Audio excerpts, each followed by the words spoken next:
Hello, listeners! Today is Wednesday, May 25th. Welcome to Behind the Numbers, Reimagining Retail, an e-marketer podcast made possible by mParticle. This is the show where we talk about how retail collides with every part of our lives.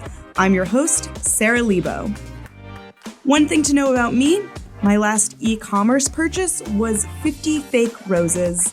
I handed them out at a birthday party, and now I feel like I'm prepared to compete on The Bachelor.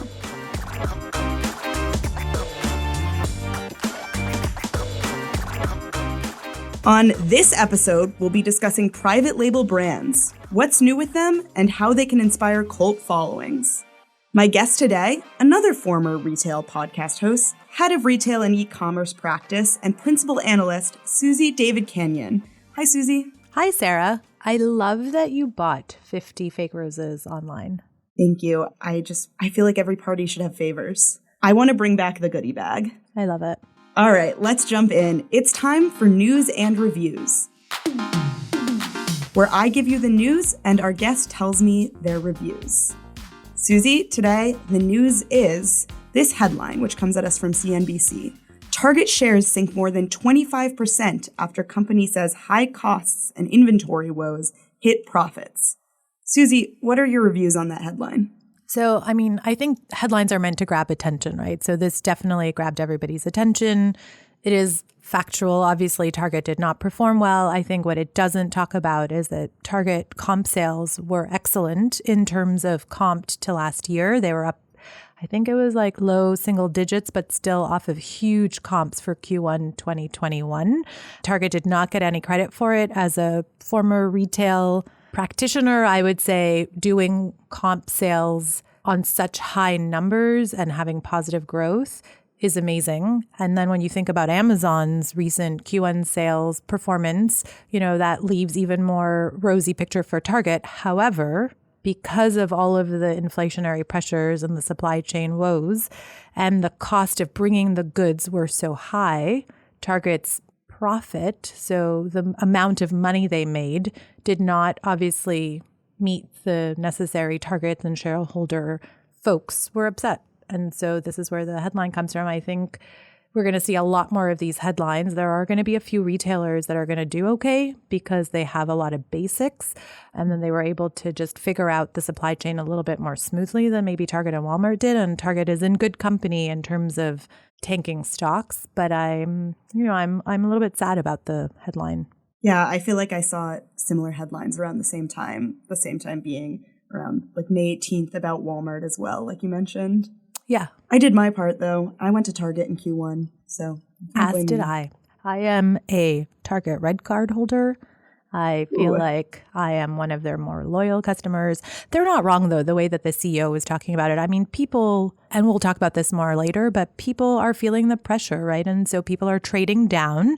It's a very specific household income that shops at a Target and a Walmart. Mm-hmm. And so they are feeling the pressure and they have to make choices. And so they're not buying all the fun things that they once were buying when their pockets were full of cash during the pandemic.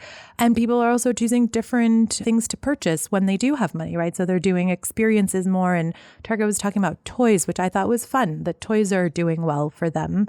And that's kind of a nice thing to think about. But everything is more expensive, including driving, gas prices, obviously. And so I think it's going to have an impact and it's going to be difficult before it gets better.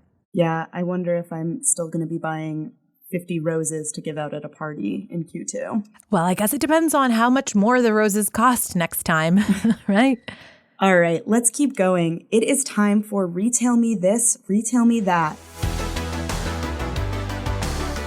where we discuss an interesting retail concept. Today, we're talking about what I know is one of Suzy's favorite topics, private label brands. I grew up buying whatever the cheapest product on the shelf was, regardless of the name brand, and it seems like a lot of other consumers have caught up to me, but we'll get to that later on. So, Suzy, private label brands are a huge business. In your Spotlight on Private Label Brands report that recently came out, you note that Target alone has 10 owned brands that have raked in more than $1 billion each since launch. Can you share how you define a private label brand? Absolutely. And I think that's a really great question to get us started because there are so many different types of brands out there. So private label is a brand that is owned, operated from top to bottom by the retailer who sells other people's brands. So when you think about a vertically integrated brand like a Gap, they are technically a private label, but they only sell themselves. And so they don't really qualify in what we consider to be private label. A private label is like the Good & Gather or the Kirkland brand or some of these other brands that we think of very strongly that consumers gravitate towards and go to a specific store to purchase. And they are only available at that one store, which is a little bit sort of in parallel to that are what we call exclusive brands, which are brands that are made by another bigger brand that people know. Like, for example, Target carried Champs brand. So it's owned and operated by a different brand, but made exclusively for one retailer. So again, specific to a retailer, but not made by that retailer. And then the other one that everybody else knows, which is like a Nike, which is a market brand, or a national brand, which is both a wholesale business, so sold to multiple different types of retailers, and sometimes an owned business where they have their own stores and operate their own model. Gotcha. So the market brand, that's my Dove body wash on the shelf. The exclusive brand is some sort of body wash only Target holds, but they don't make. And the private label brand, that's the one that looks like the Dove body wash, but it's the Target brand one. Yes. Although I don't know if there are exclusive private label brands that are body washes. It's like the Rihanna Fenty for Target would be the exclusive in that example. I would buy Fenty for Target. Right? I mean, who wouldn't? I think I just gave them their next $1 billion idea. Honestly, if Target is listening, you're coming in as a huge fan and you're giving them great ideas. And if Rihanna is listening, you're giving her great ideas as well. So in that same report, you noted that 90% of consumers who have switched to a private label brand have been driven by value. So clearly price is a key advantage for consumers. But what's the advantage for companies? So, Sarah, when you started, you were talking about how you went and bought the cheapest thing on the shelf, and that's just how you went shopping. And I think that was I don't know, in the 80s and 90s, maybe even, that's what people did, right? If you were looking to save a buck, you bought the private label brand, whereas now private label brands is so much more than that. It's really a way for consumers to find and dabble in certain categories that they might not otherwise, or, for retailers, the specific question you asked me was, why is this important to retailers? We know for consumers, it's a way to save money. For retailers, there are so many reasons why it's important. The biggest one is because it's a way to drive loyalty and traffic. Since you can't buy that brand at another retailer, it's not like a Levi's, right? Where you can do some showrooming, check to see who's selling it at a cheaper price, and then go and buy it from that retailer. If you love Good & Gather or the Target equivalent private label for body wash, then you're going to go to Target. You're not going to go to Walmart or Costco, right? So I think that is by far the most important reason why a retailer would want to have private label assortment. The other ones which are akin to that is strong margin. You have control over the production. So not only can you figure out what the cost of the item is so that you can have a better, stronger margin, but you also have more control over the quality and the output and when you're going to get the inventory. It's also I could keep going, so you tell me when the list is too long, but it's another really, really good way to fill in an assortment. So sometimes retailers want to have brands that don't necessarily want to sell to them for whatever reason. And so this is a way, like if you think about even a way to create a brand that you think is important to your consumer that you can't find in the marketplace. So think about Nordstrom launched a private label brand that is gender fluid. So it's timely. They think that it's an important piece of the assortment that is currently missing. They must have done some research to see who else out there was already offering something like this. They didn't find the right brand that they wanted to bring into their assortment. And so they created their own. Actually, that one I think is with an influencer. But, that's another way of going about building a private label is working with an influencer. Just gives you a better marketing reach. It's interesting because I'm more than willing to buy the private label or store brand of that Dove body wash, but I don't actually know what it's called at Target. So, I mean, clearly it's working on the value level, but on the marketing level, I still don't know what its name is. So I think that's another really interesting thing, right? Macy's has some pretty big private label brands that people, so it's the opposite of what you're saying, that people didn't even realize that they're Macy's private label. Whereas what you're saying is the opposite. Like I gravitate towards the private label and I don't actually really care what it's called, but I know it's going to be good quality because it's from Target. I mean, I kind of put words in your mouth there. We'd like to think it's going to be good quality because it's from Target. The body wash is. Do you actually buy that body wash? I get either the Dove or that body wash, depending on the price. Either one. Yeah. You're price sensitive. I mean, it's normal. There are a lot of people who are price sensitive.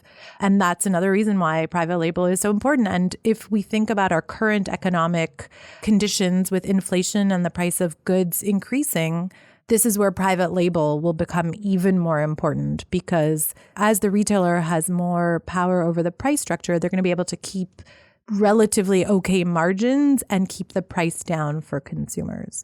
I want to talk about that specifically. So you mentioned inflation. That obviously is a huge topic right now. What else is different about this moment that's driving people toward private label? Or is it just inflation is the huge elephant in the room doing it?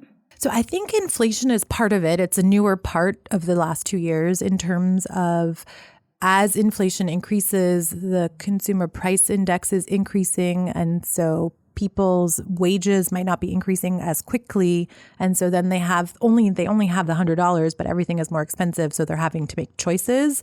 And so if you need to eat and wash yourself, use a body wash, then you're going to start making different choices, right? So inflation is one. At the onset of the pandemic, it was much more about supply chain. The national brands were having a tough time staying on shelves and retailers were having a tough time getting inventory. So when you start to think about private label, because the retailer has more power over the inventory and when it comes and where it goes and what channel it's going to be and what store it's going to be, that made it easier. And since consumers needed Lysol wipes, if they couldn't find Lysol wipes, they were ready to buy the Target brand because they needed it, right? So there are some categories that it is it's so much easier to switch even before the pandemic because either it's a better price and you know the quality is going to be fine.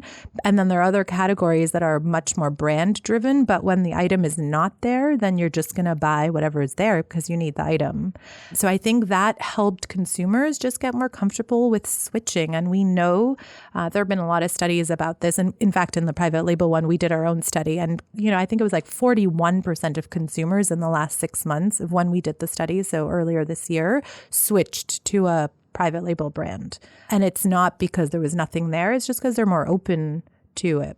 So it sounds like private label is the new black. We talked earlier about Target's rough quarter, though, and a lot of earnings reports have spelled similar stories for big brands. What do private label brands need to do to succeed moving forward? So that's a great question. I think one of the most important things is to look at their own assortment. The retailer needs to look at their assortment and see what's missing, right? You don't want to have duplicate types of products on the shelf because then you're just sort of cannibalizing your own sales. So you need to have a clear lane for the private label and help really articulate what the values are. So not just dollar values, but the social values. Is it sustainable? Does it meet certain ethical labor requirements? Or is it made in a factory where they use less water? So all these types of attributes that are not maybe what you normally would have are really important to be successful. And then I think it's also using all of the different marketing tools. Traditionally, private label brands were not as expensive also because retailers didn't really make such a push on the marketing side and on the packaging side because it really was just about being the cheapest product there. And now I think it's more important than ever. It's such a cluttered brand space that you have to stand out and dollar value is not enough. It's about quality and dollar value, but also about marketing and packaging and drawing the consumer's attention. Gotcha. Well, thank you for talking with me about what private label brands need to do to succeed. We'll be right back to talk about the buzziest and, dare I say, cultiest private label brands. But first, a quick word from our sponsor, mParticle.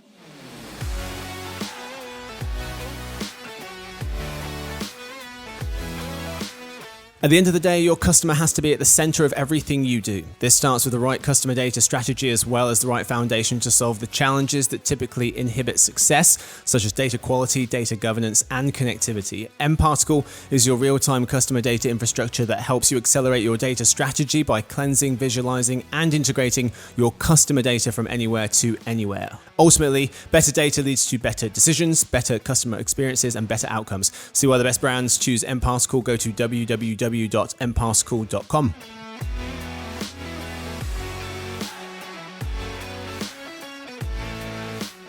Welcome back from the break. Now it's time for pop-up rankings, where we take a look at specific examples and we rank them. So we talked about what private label brands are, we talked about where they came from and where they will go. Sounds like I'm singing the Cotton Eye Joe. Now let's focus on the brands themselves. Suzy, can you rank for me the top 5 private label brands with the cultiest following and shed some light on why these brands stand out? Absolutely. So this was a really hard exercise for me because I had to remember that I work in research and not to be so personal about my list and to think about not a sample size of one, but a sample size of many. So again, these are in my opinion, but based on research, what I think are the top 5. I'm going to start with the number 5 brand, which I think has been in existence for a long time. And it's Walmart's Great Value brand. I think for that customer that goes to Walmart, they really, really go to buy that. I think it does exactly what it says, which is bigger pack sizes with good quality for the price. The Great Value brand offers a really, really good product assortment, especially in paper goods, where you can get good value. And the way I think about value, and I think the way most retailers think about value, Sarah, is around price quality. So for the right quality for the right price. So I think Walmart gets number 5. For number 4, I'm going with one of my favorites, which is Macy's INC. And the reason I picked that one is because most people don't even realize that's a Macy's private label brand. And it's also actually carried at Bloomingdale's because it's owned by the same company. And those people really gravitate towards that brand. It has a very specific style. And I've seen people in the store come to a Macy's to go to that section on the floor and look for the items. And they are, again, good value for what you're getting. And some seasons are a little bit too bedazzled, if you ask me. But for the most part, it's really great clothes. And they've been able to move from women's clothes to men's clothes to home textiles. And so I think it's a great, great private label brand that's all encompassing. Sounds like it has like really a designer feel that, like you said, you wouldn't even realize is private label. Yes, a designer feel at a very good price. And at Macy's, it's almost always on sale. Suzy, can you tell me your number 3 private label brand with the cultiest following? So I'm going to go with Target, but specifically Good & Gather. It's brand new for them, so it might not have the biggest cult following, but I know I tell everybody about their dried mangoes. They have amazing quality, the Good & Gather. It is Okay, I have an important question about that. Are they the dried mangoes with sugar added or without sugar added? Obviously not. Perfect. No sulfur, We're on the same no page. Sugar. They are. Have you tried the Kirkland ones? Those are pretty good too, but those ones are so good. Yeah, these ones are better, just so you know. Yeah. I'm telling It's not that I'm averse to sugar. I don't care at all about added sugar, but a mango is sweet. I don't need it. I know these are amazing. So they are, and I think that's part of the Good & Gather brand ethos. It's like natural, sustainable. The packaging is so simple and so crisp. And again, I think it's one of those you wouldn't realize was a private label, but it is a private label at Target. And it fills a void that they didn't have because a lot of the CPG brands don't necessarily have a good pricing for more organic-y sort of natural products. And Good & Gather, they have some amazing, amazing things. Yeah. I think that Good & Gather really emphasizes the feel of Target's like move into groceries from a few years ago. Yes, absolutely. I agree. And they have quite a few private label brands that are in the grocery space. And I think that's one of the categories where it's so much easier to move into private label because, I don't know, a lentil is a lentil, right? So does it really matter whose lentil? Lentil is a lentil. That's so true. Yeah. I'm always saying a lentil is a lentil. Can you tell what else I buy from Good & Gather? They have this great lentil, like pre-cooked lentils. They're delicious. It sounds like that lentil is better than just a normal lentil.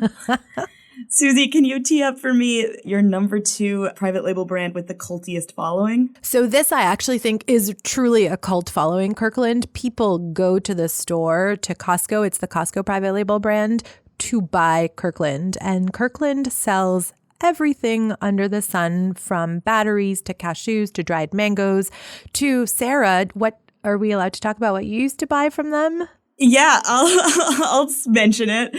We were talking about this before. So I went to college in the Midwest where they sell beer everywhere, including at Costco. And I have said before, I'll say it again, the Kirkland beer is good. It's cheap. It's nothing crazy fancy, although I do believe they have other fancy options there, but it's good. And that's the whole point, right? It's like you are happy with what you're paying for it, right? It like goes down smoothly because you feel like you got a good deal. Not only are they cult-like brand for us as consumers, but for Costco, they make up a very big part of their business, and it is a really important brand for them, right? And that's what drives a lot of people to Costco, is to buy the Kirkland brand. Yeah, I would definitely agree. I feel like living in the city, if I hear someone has a Costco membership and a car, I'm like, when can we meet? Totally agree. When are you free? Totally. All right, Suzy, what to you is the number 1 private label brand with the cultiest following? So this I'm saying because I know it's the right answer, but I'm not sure that I am part of the cult. But I think we can all agree that if you love Trader Joe's, you are willing to stand in line to buy their bagel mix. Their bagel mix is good. I know, my brother's kids go after that every time. It's like a must-have, and it is sprinkled on every single dish that you can imagine. Because it's good. Yes. So I'm not that cult follower of Trader Joe's, but I do realize that it has every category under the sun in the grocery space that people, again, will wait in line. Yeah, Trader Joe's is good. I don't know if I'm one of their cult followers, but I definitely like Trader Joe's. I think it's really interesting compared to these other brands because, like, it's really the main brand in the Trader Joe's space, right? I guess Kirkland, same with the Costco space. If I walk into a Trader Joe's, I'm getting Trader Joe's brand. So that's a great point. So technically, no, because Trader Joe's sells other non-Trader Joe branded products, although their mix at Trader Joe's, the grocery store, is probably much more heavily dependent on the Trader Joe branded products. Whereas at Kirkland, I think their last reports had said something like, I can't remember if it was 30% of their mix. Like if you think about when you go into a Costco, you see Levi's sometimes. You know, you never know what you're going to get. There are all kinds of books. There are flowers. There are pharmaceuticals. They have an optician. They have jewelry. You know, like I've seen Tag Heuer's at Costco. So they carry tons and tons of different brands, of which one is Kirkland. I don't know if it's their largest volume brand, but it certainly makes up a large portion of their sales. And it's only available at Costco, and that's what makes it private label. Gotcha. Well, Suzy, thank you for joining me today. I am going to head to Trader Joe's and see if I can find some lentils that I can convince you are better than the Target ones, although I'm sure that they're both good contenders. Thank you for joining me today, Suzy. Thanks so much for having me. I think this is one of my favorite topics. I'm so glad that we got to talk about it. Awesome. And thank you, Victoria, who edits the pod and who I know is a huge Trader Joe's fan.